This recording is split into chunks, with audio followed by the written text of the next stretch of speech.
প্রিয় শিক্ষার্থী বন্ধুরা, কেমন আছো? আশা করি সবাই ভালো আছো। আজকে তোমাদের জন্য নিয়ে আসলাম, আগে একদিন ক্লাসে দেখাইছি তোমাদেরকে পার্টস অফ স্পিচ। সেখানে পার্টস অফ স্পিচের প্রথম প্রকার ছিল নাউন। আজকে তোমাদের জন্য নিয়ে আসছি নাউন। নাউন অর্থ হচ্ছে বিশেষ্য, অর্থাৎ যে ওয়ার্ড দ্বারা কোনো ব্যক্তি, বস্তু, প্রাণী, স্থান, পদার্থ বা কোনো কিছুর সমষ্টি, অবস্থা বা গুণের নাম বোঝায় তাদেরকে নাউন বলে। অর্থাৎ তোমাদেরকে তখন বলছিলাম যে এক কথায় যে দু চোখে যা দেখা যায় তাই নাউন। যেমন দেখো, the Padma is a big river. এখানে পদ্মা একটা নদীর নাম, যার কারণে এখানে পদ্মাটা হচ্ছে নাউন। দেখো, Dhaka is the capital of Bangladesh. তো এখানে দেখো ঢাকা, ঢাকা হচ্ছে বাংলাদেশের একটা সিটির নাম, যার কারণে ঢাকাটা হচ্ছে কি এখানে নাউন। আসো, কাইন্ডস অফ নাউন অর্থাৎ নাউনের প্রকার। নাউন প্রধানত দুই প্রকার, যথা অ্যাবস্ট্রাক্ট নাউন ভাব বা গুণবাচক বিশেষ্য, দ্বিতীয় হচ্ছে কনক্রিট নাউন বস্তুবাচক বিশেষ্য। আচ্ছা, প্রথমে আমরা জেনে নিই অ্যাবস্ট্রাক্ট নাউনটা কি। অ্যাবস্ট্রাক্ট নাউন হচ্ছে ভাব বা গুণবাচক বিশেষ্য, অর্থাৎ যে নাউন দ্বারা কোনো কিছুর দোষ, গুণ, অবস্থা, কাজ ইত্যাদির নাম বোঝায় তাকে অ্যাবস্ট্রাক্ট নাউন বলে। অর্থাৎ তোমরা এক কথা বলতে পারো যে পঞ্চ ইন্দ্রিয় দ্বারা যা বোঝায় বা পঞ্চ ইন্দ্রিয় দ্বারা যা অনুভব করা যায় তাকেই অ্যাবস্ট্রাক্ট নাউন বলে। এখন এই পঞ্চ ইন্দ্রিয় দ্বারা কী বোঝায়? পঞ্চ ইন্দ্রিয় দ্বারা বলতে বোঝায় নাক, মুখ, চোখ, কান এবং হচ্ছে হৃদয়। এই পাঁচটা জিনিস দ্বারা তোমরা যে জিনিসটা অনুভব করতে পারবা তাকেই বলা হয় অ্যাবস্ট্রাক্ট নাউন। যেমন দেখো, honesty is the best policy. এখানে রয়েছে অনেস্টি। এই অনেস্টি সততা, এই সততা শুধু অনুভব করা যায়, এটাকে ধরা ছোঁয়া যায় না, সেটাকেই অ্যাবস্ট্রাক্ট নাউন। এখানে অনেস্টিটা অ্যাবস্ট্রাক্ট নাউন। এরপর আছে দেখো কিছু অ্যাবস্ট্রাক্ট নাউন, অর্থাৎ তোমাদের সাথে কিছু অ্যাবস্ট্রাক্ট নাউনকে পরিচয় করিয়ে দিই। যেমন দেখো, ট্রুথ সত্যতা, বিউটি সুন্দর, পোভার্টি দারিদ্রতা, হ্যাপিনেস সুখময় অবস্থা, এডুকেশন শিক্ষা, তারপর হচ্ছে ট্রায়াল, ইটিসি, এগুলো কি অ্যাবস্ট্রাক্ট নাউন। আসো এরপর কনক্রিট নাউন। কনক্রিট নাউন হচ্ছে বস্তুবাচক বিশেষ্য, অর্থাৎ যেগুলো আর কি যে নাউনের বাহিক্য বা দৈহিক অবস্থিতি আছে এবং যাকে ইন্দ্রিয় দ্বারা উপলব্ধি করা যায় তাকে কনক্রিট নাউন বলা হয়। যেমন দেখো, শাফিন একজনের নাম, তার কি বাহিক্য একটা অবস্থা আছে, দৈহিক একটা অবস্থা আছে। বয়, ডগ, বুক, এগুলো কি সব কনক্রিট নাউন। আসো, কনক্রিট নাউন আবার চার প্রকার। যেমন প্রপার নাউন বা নামবাচক বিশেষ্য, কমন নাউন বা জাতিবাচক বিশেষ্য, কালেকটিভ নাউন বা সমষ্টিবাচক বিশেষ্য, ম্যাটেরিয়াল নাউন বস্তুবাচক বিশেষ্য। আসো, প্রপার নাউন জিনিসটা কি একটু দেখি আমরা।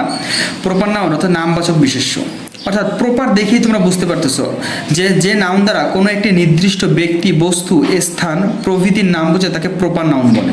অর্থাৎ হচ্ছে কোনো একটা নির্দিষ্ট একটা ব্যক্তি, বস্তুর নাম থাকে নির্দিষ্ট। যেমন দেখো, Fahim is a good boy. এখানে গুড বয়টাকে ফাহিম, তাহলে এখানে আমরা বলতে পারি যে ফাহিমটাই কি একটা প্রপার নাউন, কারণ ফাহিমকে নির্দিষ্ট করে বলছে। তাহলে দেখো, Bangla is our mother language, তাহলে মাদার ল্যাঙ্গুয়েজটা কোনটা? বাংলা। তাহলে বাংলাটা কি নির্দিষ্ট করে বলছে, তাহলে বাংলাটাই হচ্ছে আমাদের কি প্রপার নাউন। আসো এরপর কমন নাউন। কমন নাউন হচ্ছে জাতিবাচক বিশেষ্য, অর্থাৎ কমন অর্থ সাধারণ। তোমরা জানো যে নাউন কোনো এক শ্রেণীর ব্যক্তি, বস্তু বা প্রত্যেকের সাধারণ নাম বোঝায়। এটা খেয়াল করবা যে প্রপার নাউন ছিল নির্দিষ্ট নাম, আর এটা হচ্ছে সাধারণ নাম বুঝে তাকে কমন নাউন বলে। যেমন Selina is a good girl, Selina is a good girl. তাহলে দেখো, এই গার্ল জিনিসটা কি তোমার হচ্ছে যে কমন নাউন, গার্ল জিনিসটা কমন নাউন। দ্য মেঘনা ইজ এ রিভারটা কি কমন নাউন। আমরা একটু যদি বলি কমন এবং প্রপারের ভিতর পার্থক্যটা কি, অর্থাৎ আমরা যদি বলি যে স্কুল, তখন স্কুলটা হবে কমন নাউন। আমরা যদি কোনো একটা স্কুলের নাম নির্দিষ্ট করে দিই তখন সেটা হবে প্রপার নাউন।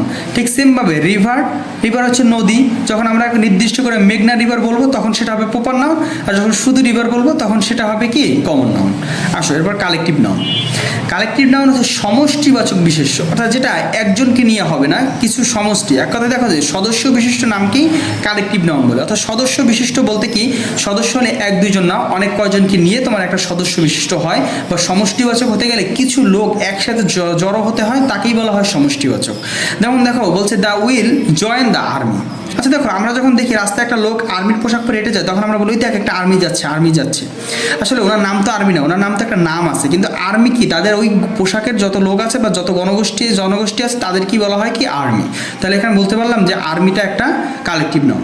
দেখো, হি রিডস ইন ক্লাস 10। তাহলে এখানে ক্লাস, দেখো ক্লাসে আমরা এক দুজন থাকি না, আমরা অনেকে মিলেই কি একটা শ্রেণী তৈরি হয়, সেখান থেকে ক্লাসটা কি একটা কালেকটিভ নাউন। দেখো, তোমাদের আরও কিছু কালেকটিভ নাউনের সাথে পরিচয় করে দিই কিছু কালেকটিভ নাউন। যেমন দেখো, police, committee, government, team, group, people, এগুলোও কি তোমাদের কালেকটিভ নাউন। আসো ম্যাটেরিয়াল নাউন। ম্যাটেরিয়াল নাউন অর্থ হচ্ছে পদার্থবাচক বিশেষ্য। পদার্থবাচক বিশেষ্য কি দেখো একটু, যে নাউন গণনা করা হয় না, গণনা করা যায় না, কিন্তু গণনা করা হয় না, শুধু পরিমাপ করা হয়, তাকে ম্যাটেরিয়াল নাউন বলে। এখন দেখো এখানে বলছে গণনা করা হয় না। দেখো এখানে একটু পরে উদাহরণ দেখতে পাবা যে this x is made of iron. দেখো বলছে এই কুড়ালটা কি দিয়ে তৈরি হয়েছে? আয়রন দিয়ে তৈরি হয়েছে। তাহলে আয়রনটা কি গণনা করা যায় না, শুধু আয়রনটা পরিমাপ করা হয়। মিল্ক ইজ নিউট্রিয়াস ফুড, বলছে দুধ হয় পুষ্টিকর খাদ্য। তাহলে দুধটা কি গোনা যায় না, এটা কিসের করা হয়? শুধু পরিমাপ করা হয়।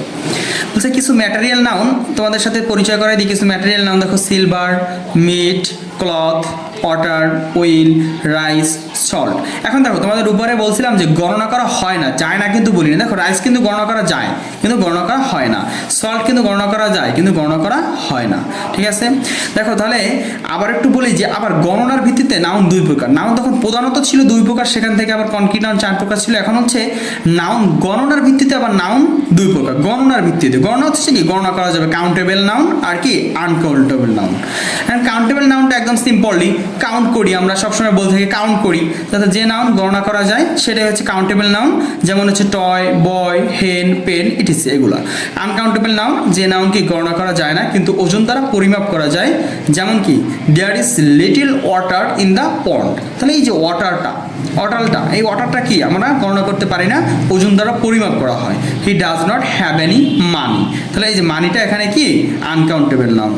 তো চলো এখন আমরা এতক্ষণ তো নাউনের ক্লাসটা দেখলাম, এখন চলো আমরা নাউন নিয়ে কিছু এমসিকিউ প্র্যাকটিস করি, যেটা তোমাদের কি পরীক্ষা আসতে পারে।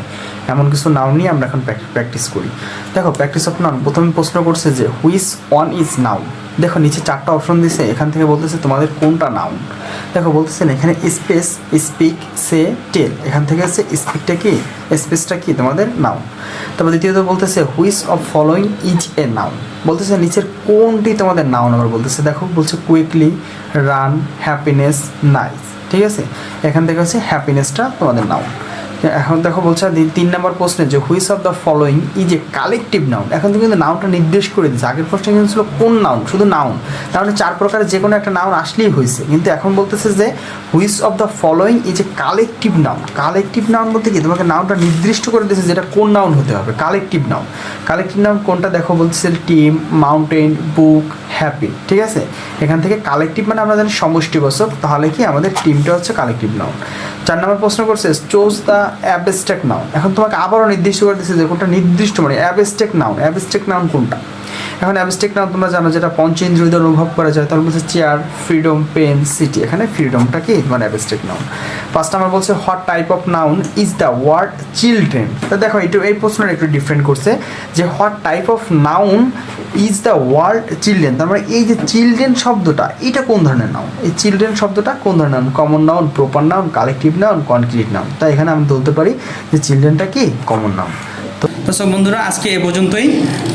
তোমাদের ভিডিওটি ভালো লাগলে লাইক শেয়ার করে দিবে, আর চ্যানেলটাকে যারা এখনও সাবস্ক্রাইব করে না তারা সাবস্ক্রাইব করে দিবে।